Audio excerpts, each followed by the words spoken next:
नमस्कार मित्रांनो, ठरलं तर मग या मालिकेच्या आजच्या भागात आज आपण बघणार आहोत. अर्जुन ऑफिसमध्ये आलेला असतो, परंतु त्याला घरी घडलेला सगळा प्रकार आठवत असतो आणि तो खूप अस्वस्थ होत असतो. त्याचं कामातही लक्ष लागत नसतं. अर्जुनला खूप टेन्शन आलेलं असतं. अर्जुन लगेच सायलीला फोन करतो. तो सायलीला म्हणतो की आत्ताच्या आत्ता तुम्ही ऑफिसमध्ये या, मला तुमच्याशी खूप महत्त्वाचं बोलायचं आहे. सायली म्हणते की काय झालं आहे सर. अर्जुन म्हणतो की आत्ताच निघा आणि एवढं बोलून फोन कट करून टाकतो. अर्जुन इकडे बसलेला असतो तेवढ्यात चैतन्य येतो. चैतन्य म्हणतो की काय अर्जुन सर, आज कामाचं दिसत नाही वाटतं काही. अर्जुन म्हणतो की माझ्या कामाचं सोड, तुझ्या कामाचं बोल. चैतन्य म्हणतो की कोर्टाची डेट मिळाली आहे, आपण सगळ्या विटनेसला एकदा भेटून घेऊयात. ठीक आहे, तर सायली देखील तिथे येते. सायली म्हणते की सर आत येऊ का. तर अर्जुन म्हणतो की या या या मिसेस सायली या, आता तरी दार लावा, जमेल ना तुम्हाला दार लावायला. मी एक्स्ट्रीमली सॉरी मिसेस सायली की मी तुम्हाला गडबड घोटाळा हे नाव दिलं आहे. कारण तुम्ही जे काही करता ना त्याला गडबड म्हणता येणार नाही, तो सत्यानाश असतो, सत्यानाश. तुम्ही अशा छोट्या छोट्या चुका करत नाही, इतक्या मोठ्या चुका करतात की सगळंच संपून जाईल. माफ करा मित्रांनो, पण जर तुम्ही चॅनलवर नवीन असाल किंवा अजूनही चॅनलला जर सबस्क्राईब केलं नसेल तर प्लीज सबस्क्राईब करा आणि बेल आयकॉनवरही क्लिक करा. स्टार प्रवाहावरील सर्व मालिका तुम्हाला आमच्या चॅनलवर बघायला मिळतील. धन्यवाद. चैतन्य विचारतो की एक मिनिट अर्जुन, नक्की काय झालं आहे. अर्जुन म्हणतो की मला काय विचारतो, यांनाच विचार ना. यांनी काल घरात अशी गडबड केली आहे की ज्यामुळे सगळ्यांना वाटलं असतं की आमचं लग्न खोटं आहे. मी जितकी मेहनत घेतली आहे ना सगळी वेस्ट झाली असती. सायली म्हणते की माफ करा सर, पण बाबा कधी येऊन गेले आणि कधी गेले मला खरंच काही कळलं नाही. अर्जुन म्हणतो की तुम्हाला काय कळलं आणि काय नाही हे इम्पॉर्टंट नाही आहे. इम्पॉर्टंट हे आहे की डॅडने आपल्याला सेपरेटली झोपताना बघितलं आहे आणि म्हणूनच घरात सगळ्यांना डाऊट आला की आपल्यामध्ये काहीतरी प्रॉब्लेम आहे. चैतन्य म्हणतो की बापरे एवढं झालं, मग कसं निस्तरलं तुम्ही सगळं. सायली म्हणते की आम्ही वेगळं झोपतो त्यासाठी अर्जुन सरांनी एक विचित्र कारण दिलं. सर तुम्ही असं कारण का दिलं. मला घरात वावरणं किती अवघड जातं माहिती आहे. कोणाच्याच नजरेला नजरसुद्धा मिळू शकत नाही आहे मी, खूप लाज वाटते मला. अर्जुन म्हणतो की मी जर वेगळं कारण सांगितलं असतं तर घरच्यांचे क्वेश्चन थांबले नसते, आपल्याला अजून खोटं बोलावं लागलं असतं आणि मी जे काही रिझन दिलं त्याच्यामुळे सगळ्यांची तोंडं बंद झाली आणि तुम्हाला लाज वाटण्याआधी त्यांना लाज वाटायला लागली आणि ते गप्प बसले. आपण प्रूफ केलं की आपण खरे नवरा बायको आहोत. सायली म्हणते की हो सर, पण मग वेगळं काहीतरी कारण देऊ शकला असतात ना. चैतन्य म्हणतो की थांबा थांबा, असं काय कारण सांगितलंस तू. तर सायली म्हणते की नाही नाही, विचारू पण नका, मला परत नाही ऐकायचं आहे. सर जाऊ द्या ना, जे झालं ते घडून गेलं, आपण पुढच्या वेळी पुन्हा काळजी घेऊयात ना. कोणी जर खोलीत येणार असेल तर आपण लक्ष ठेवूयात. अर्जुन म्हणतो की कसं लक्ष द्याल तुम्ही, आपल्या रूममध्ये येण्यासाठी कोणी अपॉइंटमेंट घेणार आहे का आपली. त्यापेक्षा आपलं दार लॉक आहे की नाही हे बघूयात ना आपण. सायली म्हणते की सर पण मग आपण दोघं पण येतो, मग माझ्यावर का चिडताय. अर्जुन म्हणतो की एक मिनिट, मी जेव्हा काल दरवाजा बंद करायला गेलो होतो तेव्हा तुम्ही काय म्हणालात की दार पण आता तुम्हीच बंद करणार का, आणि त्यानंतर तुम्ही खाली गेला होतात आणि तुम्ही आला होता, सो रिस्पॉन्सिबिलिटी ही तुमची होती. सायलीला आठवतं की तिने दार उघडं ठेवलेलं असतं. इकडे प्रिया देखील अर्जुनच्या ऑफिसकडे आलेली असते. प्रिया विचार करत असते की अर्जुन आणि सायली जर वेगळे झोपतायत तर नक्की ऑफिसमध्ये जाऊन मला कळेल कारण, आणि या गोष्टीचा मला आता फायदा करून घ्यायला हवा आहे. आता सायली आऊट आणि तन्वी किल्लेदार इन. अर्जुन म्हणतो की मिसेस सायली तुमची सगळी चूक होती, आता बोला आपणमध्ये मी पण येतो ना, मग सांगा आता माझी काय चूक होती ते. सायली म्हणते की सर अहो मला तसं म्हणायचं नव्हतं. अर्जुन म्हणतो की तुम्ही काहीच म्हणू नका, आणि मी तुम्हाला 1000 वेळा सांगितले की अलर्ट राहा, अशी काही चूक महागात पडू शकते तुम्हाला, मला आणि मधुभाऊंना सुद्धा. रात्री दार बंद करणं ही सिंपल गोष्ट होती, तेवढंही तुम्हाला जमत नाही ना. चैतन्य म्हणतो की अरे अर्जुन ती वाद घालत नाही आहे ना, मग तू तरी शांतपणे घे. अर्जुन म्हणतो की आता ह्या कोणत्या तोंडाने माझ्यासोबत वाद घालशील, क्लिअरली कळतंय की त्यांचीच चूक होती.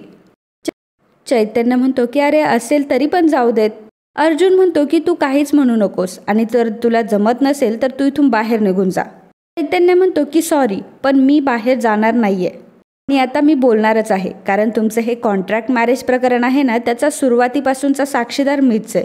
एकतर अर्जुन सो कॉल तुमचं लग्न निभावणं ही फक्त सायलीची रिस्पॉन्सिबिलिटी नाही आहे, ही रिस्पॉन्सिबिलिटी तुझी पण आहे. तू काय उपकार करत नाही आहे तिच्यावर, कळलं ना. तुला काय वाटतं, तिला ज्यावेळी जेवढी गरज होती ना तेवढी गरज तुलाही होती.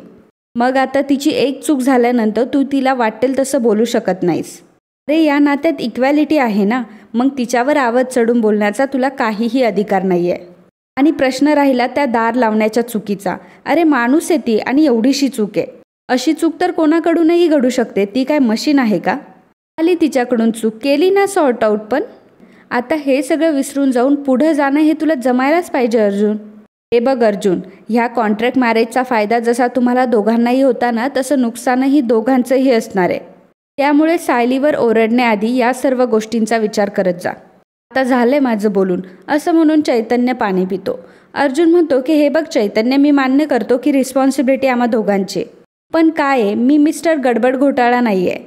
आणि तू जिची बाजू घेतोय ना, ती किती मिस्टेक करते बघ आधी.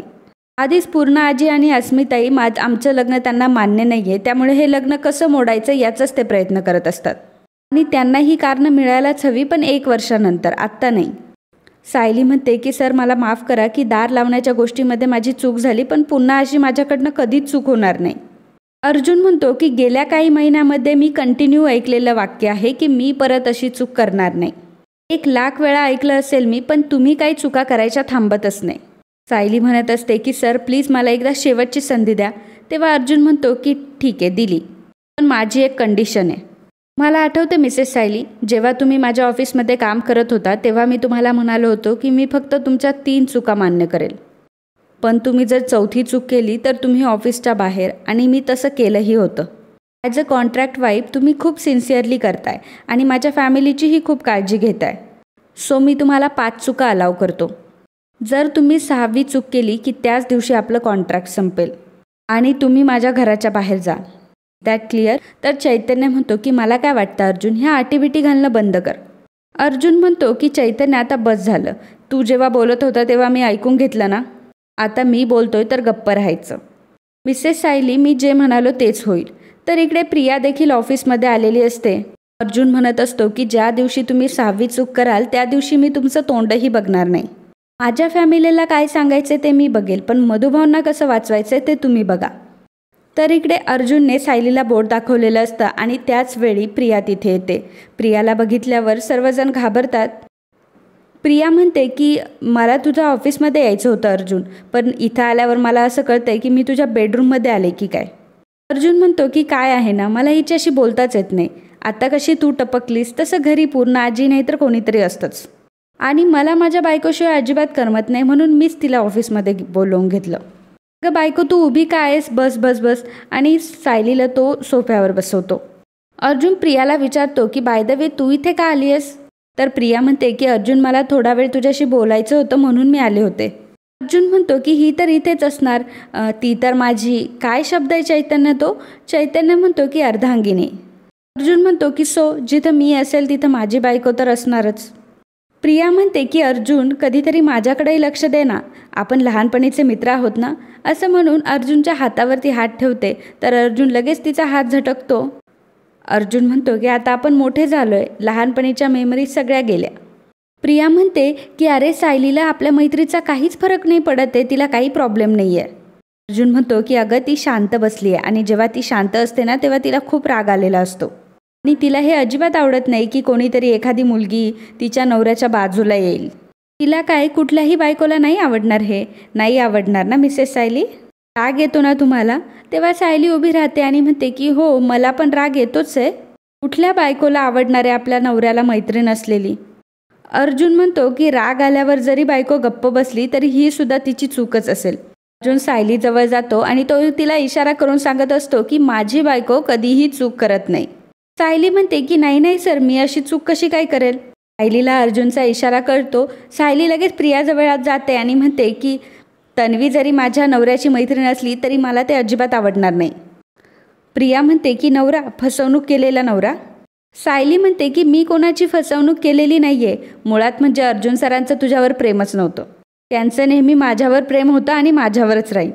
आणि तू त्यांच्यावर जाळं टाकण्याचा प्रयत्न करू नकोस, काहीच उपयोग होणार नाही.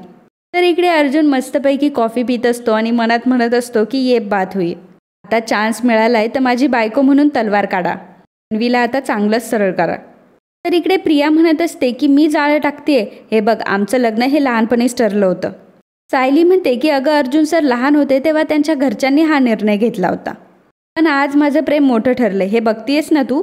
माझ्या गळ्यात अर्जुन सुभेदारचं मंगळसूत्र आहे आणि तू अजूनही इथंच लुडबुड करते. आणि काय ग, मी तुला किती वेळा सांगितलं होतं इथे यायचं नाही म्हणून. का आलीयस तू, सांग ना. प्रिया म्हणते की हे बघ, मी काही लुडबुड वगैरे करत नाही आहे, तसं खास कारण काढून आली आहे मी. सायली म्हणते की काय कारण आहे, बोल ना, काय कारण आहे. सायलीचा एवढा मोठा आवाज ऐकून प्रिया मात्र गप्पच बसते. आणि मित्रांनो, आजचा हा भाग इथेच संपतो. पुढील भागात आपल्याला पाहायला मिळणार आहे अर्जुन सायलीला म्हणतो की लक्षात ठेवा मिसेस सायली, तुम्हाला फक्त 5 चुका माप आहे. 6वी चूक झाल्यावर तुम्ही डायरेक्ट आऊट. तर इकडे चैतन्य म्हणतो की ती तन्वी येण्याच्या आधी तुम्ही कसं वागत होता आणि ती गेल्यावर कसे वागताय. तर अर्जुन म्हणतो की आता हेच आमचं लाईफ झालंय चैतन्य. घरात सगळ्यांसमोर आम्ही असेच असतो ॲक्टिंग करत. Best lovable couple of the world, best fake couple of the world. तर मित्रांनो, असेच ठरलं तर मग या मालिकेचे अपकमिंग एपिसोड बघण्यासाठी आत्ताच आपल्या चॅनलला सबस्क्राईब करा.